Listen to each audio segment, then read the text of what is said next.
entonces va y me suelta. Una película de humor podrá ser vista hoy en el ciclo de cine español que propone el Centro Cultural Juan de Salazar. Primos es la cinta en la cual Diego es dejado por su novia 5 días antes de la boda, desatando una serie de situaciones. La función se inicia a las 19 horas en el Auditorio Manuel de Falla con acceso libre y gratuito. Mejor años viviendo con una tía petarda que antes de... Entendeme que viene mitad. La película paraguaya Siete Cajas, de los directores Juan Carlos Maneglia y Tana Shembori, será proyectada hoy en el marco de la red de salas digitales del Mercosur.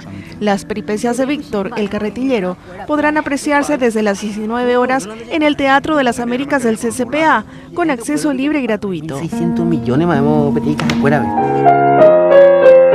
Esta noche a las 20 tiene lugar un concierto de piano a cargo del ítalo-paraguayo Mateo Servián Sforza en el Salón Auditorio de la Orquesta Sinfónica Nacional, ubicado en Teniente Ayala Velázquez, casi Capitán Brizuela. Las entradas costarán 30.000 guaraníes.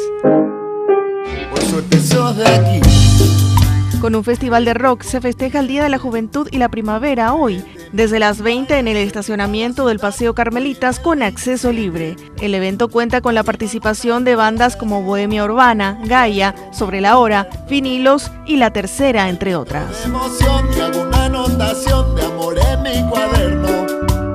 Martes, jueves y sábados, a veces los domingos. Si hay encuentros furtivos me pongo feliz como si gane el bingo.